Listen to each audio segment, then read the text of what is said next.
Nah, ini sebenarnya ternyata ya setelah ditelisik lebih dalam, ada hal lain yang efeknya lebih besar daripada kenaikan bahan baku. Apa itu? Kita bisa lihat di sini. Welcome, Smart Investor to my channel Nizar Imam. Jadi kembali lagi di segmen prospek saham. Nah, di episode kali ini kita akan ngebahas tentang saham yang nggak kalah banyak ditanyain dari ICBP, yaitu adalah Emyor. Kita akan coba bahas Emyor ini apakah memang masih prospek, apakah ini kesempatan beli atau segala macam. Ya, kita akan bahas itu dengan detail dari segi fundamentalnya, dan di belakang nanti saya akan kasih konklusinya. Jadi langsung aja, gak usah panjang lagi. Kita lihat nih ya, penurunannya memang sudah sangat tajam sekali ya, terutama dari level 2000-an ke 1500 ini cepat banget ya.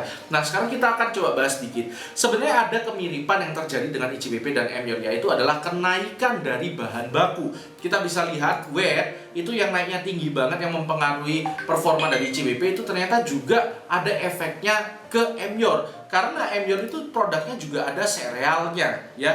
Tapi kalau kita lebih teliti lagi, sepertinya Emyor ini bukan hanya WET yang berpengaruh. Karena kalau kita lihat kebanyakan divisinya, biskuit, kembang gula, wafer, coklat, kopi, kesehatan, oat milk, energen, dan segala macam, ini juga pasti banyak dari sugar dan milk juga. Jadi komoditinya nggak cuma WET. Nah, masalahnya ini kita bisa lihat sugar itu naik juga dari Februari kemarin itu naik cukup lumayan.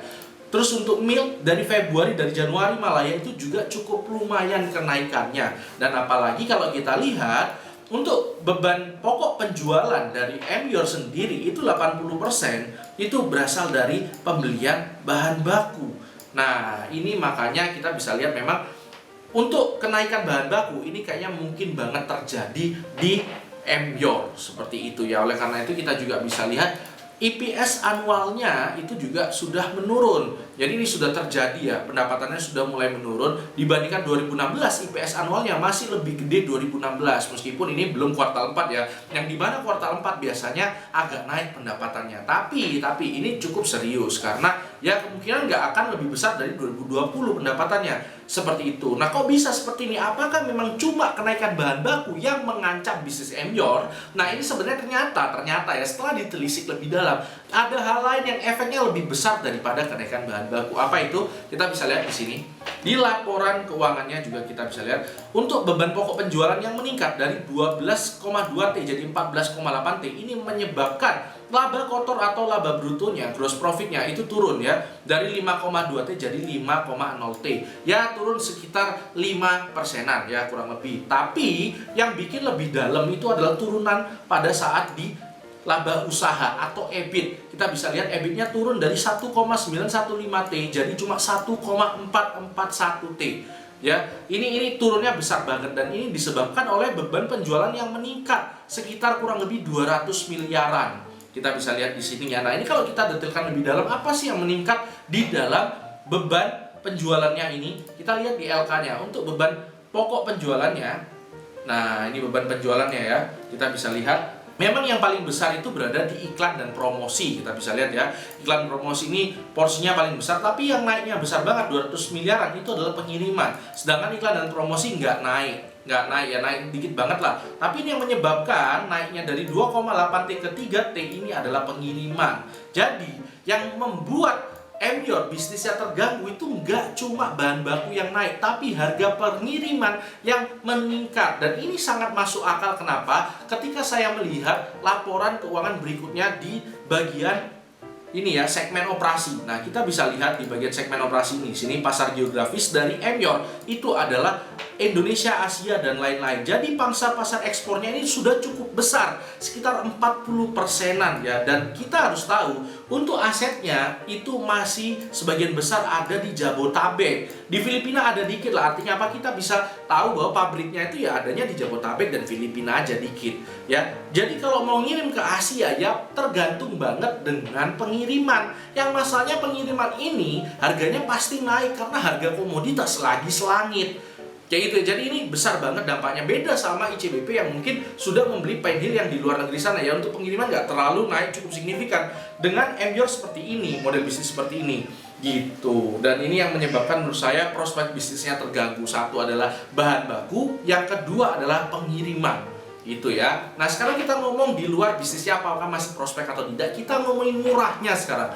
Kalau kita lihat Untuk Emyor, kita bandingkan dengan yang sejenis ya. Mungkin ini nggak apple to apple banget, tapi contohnya seperti ICBP, ULTJ, Camp, Clio, Roti, Emyor. Emyor ini PER-nya yang masih termasuk yang tinggi. Dan untuk PBV-nya juga masih termasuk yang tinggi. Itu artinya apa? Emyor kalau dibandingkan dengan bisnis yang sejenis, itu masih belum murah-murah banget. Tapi, kalau dibandingkan dengan historicalnya sendiri, kita bisa lihat, ini adalah grafik PER 5 tahun terakhir ya. Dan sekarang ada di 22. Terendahnya memang ada di sekitar 18 ya, tapi ini dua-dua ini sudah cukup rendah dibandingkan 5 tahun terakhir. Seperti itu. Nah, artinya apa? Kesimpulannya apa? Dikaitkan dengan prospek bisnisnya terus murah atau tidaknya, ini kita harus gimana? Nah, sebelum kita nyampe ke sana, saya ingin kasih tahu video ini disponsori oleh produk saya sendiri, yaitu webinar Beginner Value Investing yang akan diadakan di 19, 20, 26, dan 27 Maret setiap hari Sabtu dan Minggu jam 15 sampai selesai.